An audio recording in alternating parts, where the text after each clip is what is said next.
What if I told you that a small group of hunter-gatherers from the steppes of Kazakhstan played a crucial role in shaping the world as we know it today? These people, known as the Botai, were not just ordinary hunters. They were pioneers in one of the most significant revolutions in human history, horse domestication. Our journey begins in the vast windswept steppes of Kazakhstan over 5,000 years ago. The Botai culture, named after the village of Botai in northern Kazakhstan, emerged around this time. They were a Neolithic people, living in the period after the advent of agriculture, but before the development of metal tools. The Botai weren't farmers though, they were hunters, and their prey of choice was the wild horse. They hunted horses not just for meat, but also for their hides and bones, from which they crafted tools, clothes, and even parts of their homes.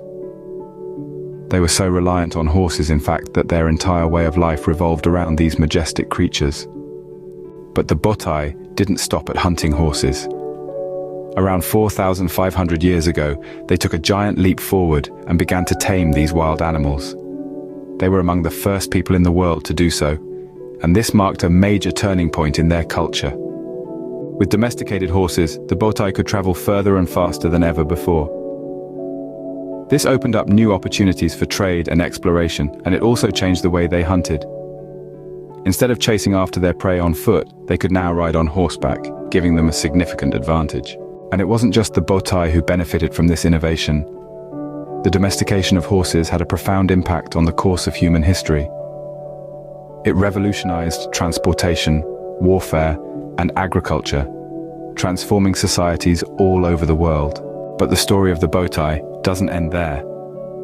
Recent genetic studies have revealed a surprising twist. The modern horses we know today are not descended from the Botai's horses. Instead, it seems that another, yet unknown group of people domesticated the ancestors of our modern horses. The Botai's horses, it seems, went extinct. In this video, we will be exploring the autosomal DNA, phenotype, and traits of two Botai hunter-gatherers. One of them, BOT2016, was a female. The other, BOT15, was a male with patrilineal DNA N, a lineage most common in Finno-Ugric peoples. This is part 2 to my Botai series. Make sure you watch part 1, which covers BOT14. Now let's get into this epic video. For the phenotypes, we will begin with BOT2016. She's predicted to have dark brown eyes, actually a very dark eye color. As you can see, the prediction for dark brown eyes is 94% likelihood of dark brown eyes and less than 1% likelihood of anything that isn't brown. She's predicted to have snub-shaped nose and black hair, and she does not have blue eye haplotype 1 or any of the other blue eye haplotypes that follow. She is heterozygous in EDAR, so she has one of the East Asian EDAR alleles. And for hair shape, her hair shape is predicted to be straight. For eye shape, her eye shape is predicted to be American Indian. And overall, you can see this with the nose shape prediction as well. Her nose shape is predicted to be snub and American Indian as well. This is why I depicted her looking quite Native American in my little image. She has genotypes for intermediate or darker Eurasian skin tone. If you look at her genotypes in SLC24A5, ASIP, and Keto G, and she has definitely non-European skin tone based on her genotypes in SLC45A2. Now we are moving on to BOT15, who is a man. He is also predicted to have dark brown color eyes, snub-shaped nose, and black hair. However, his nose shape prediction is more Estonian and more Western European. His eye shape prediction is actually Middle Eastern. So this is why I depicted him looking quite Caucasoid here in the image, rather than, more East Eurasian in phenotype. He is more Caucasoid, and he actually even has a wavy hair texture. He doesn't have East Asian derived EDAR, and he's actually heterozygous for blue eye haplotype 1, so he has one derived variant in BEH1. He doesn't have BH2 or BH3 or BH4, so once again very dark color of eyes and hair, but however he does have one derived variant in BEH1, which is also significant in its role in lightening the pigmentation. He's got two derived variants in SLC45A2, the mutation that's relevant to skin tone, and he has some genotypes for darker or intermediate skin tone, especially if you look at his genotype in Keto G. He has a derived variant in TIR. This variation is actually very important for blonde hair and blue eyes, and mostly the light color variant is mostly found in the Mediterranean. He doesn't have any derived variants in SLC45A2, so darker non-European skin tone. And you can read a little bit on the bottom right as well. He has more derived variants in SLC24A4 than ancestral variants, therefore slightly lighter eye color. And he doesn't have any derived variants in TRP1 gene, except for one variant where he has one variation where he has one derived variant, and this leads to darker eye and hair color. Moving on to GED match, this is what BOT2016 scores with Eurogene's K13. As you can see, she's actually scoring quite a lot of South Asian and even scoring 3% West Asian with this result. The other sample is actually even more West Asian. Why is she scoring West Asian? Well, logically, you would think that these ancient North Eurasian individuals, and she's essentially an ancient North Eurasian individual, you can see with the oracle, she's closest to MA1 Malta 1. Logically, you would think they would get a mixture of Northern European components plus American Indian or South Asian components, because Tian Yuan admixture and Tian Yuan was most similar to various South Asians. But actually, what you see in reality for these individuals is they seem to have a lot of CHG or Caucasus affinities, and this kind of Caucasus affinities what was existent and it was a big factor in ancient North Eurasians. Like ancient North Eurasians with PUN-DNA LK10 score a lot of CHG, for example, and with any calculator that has a CHG category, a CHG component, the ancient North Eurasians tends to score a lot of it because they have a lot of affinities to Caucasus hunter-gatherers that was not present in, well, maybe it was present in Cro-Magnon. We don't really know if it was present in the Cro-Magnon population they descend from. I don't remember. I think I've made a couple of videos about Cro-Magnons, but I don't remember what they score. They kind of score all over the place. They don't really have a lot of genetic drift associated with any modern human group. But the thing is, ancient North Eurasians seem to have a affinity towards Caucasus and West Asian groups, which is very interesting.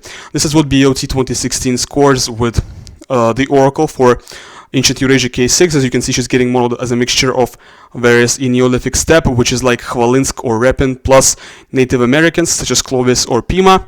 As we can see, she is a little bit more West Eurasian than she is East Eurasian. She's 40% East Eurasian and then 60% West Eurasian. So she is, despite being Caucasoid genetically, is very East Asian and phenotype, as we've seen previously. Now moving on to Botai 15, this individual actually scores more West Asian with Eurogene's K13 than the previous individual, and I think more South Asian as well. I don't remember, but it looks like there is more South Asian and West Asian in this result. This individual is also scoring closest to Malta 1 with the oracle, and with PUN-DNA LK10 we see another thing that's different. This guy is 5% more CHG than the previous individual who was a woman. Botai 15 is 24% CHG according to PUN-DNA LK10. Of course, he doesn't have Caucasus hunter-gatherer admixture. There is no way he would have that, but this is just affinity to Caucasus hunter-gatherers that existed since the times of the ancient North Eurasians. The ancient North Eurasians, as I've said previously, had affinities to Caucasus hunter-gatherers who followed them in the Mesolithic. So the ancient North Eurasians are a Paleolithic population, Upper Paleolithic, whereas the Caucasus hunter-gatherers are a Mesolithic population.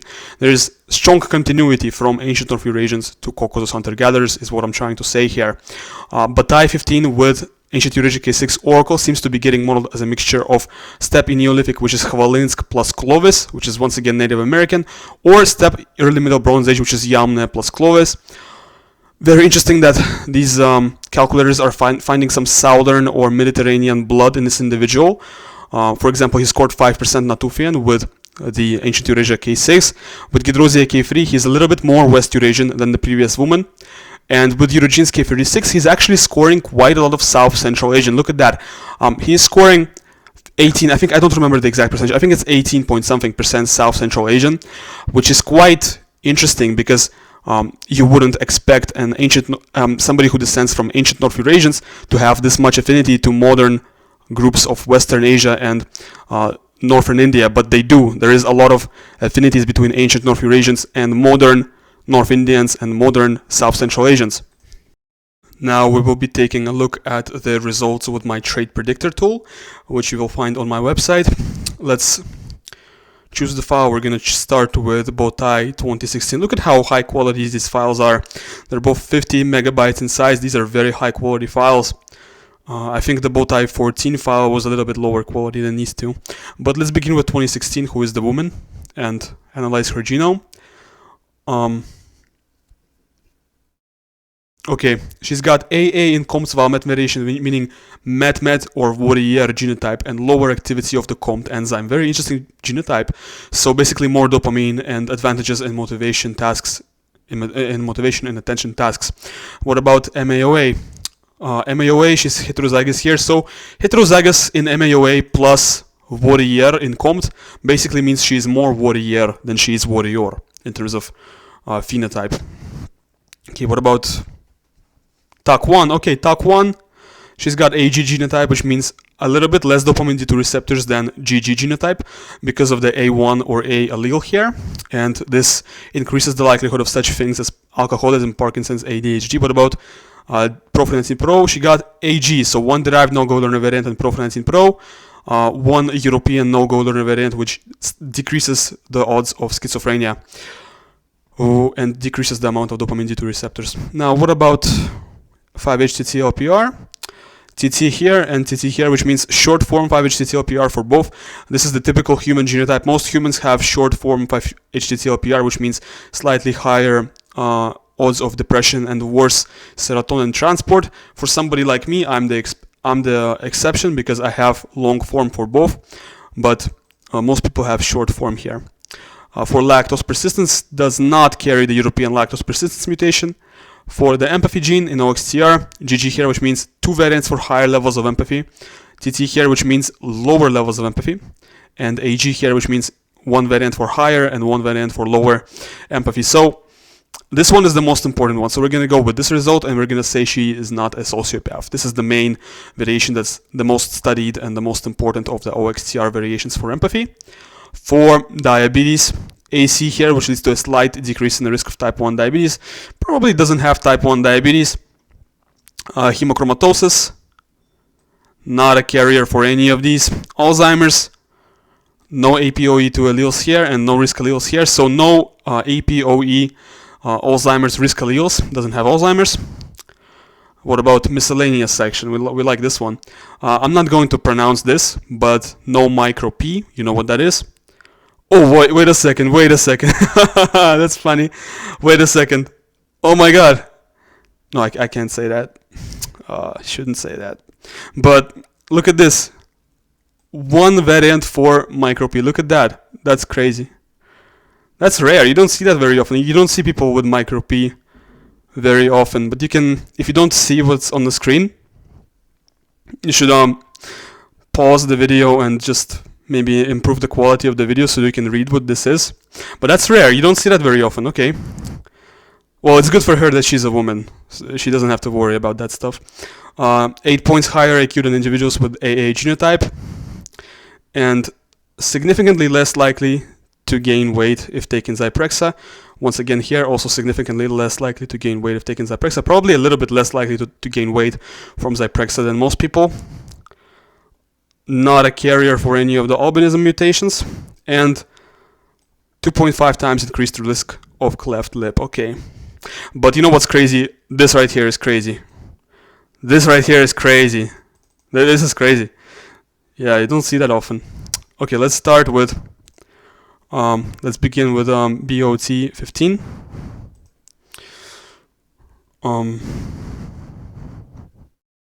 Okay. Oh, BOT15 also has AA in Val-MET, which means MET-MET genotype once again. So once again, Warrior, more dopamine.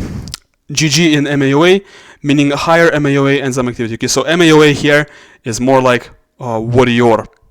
So Warrior in MAOA and Warrior in COMT, which means probably intermediate levels of dopamine. No European no-go learner variants in DRD2, Pro-Phenantine Pro variation, so not a decreased likelihood of schizophrenia.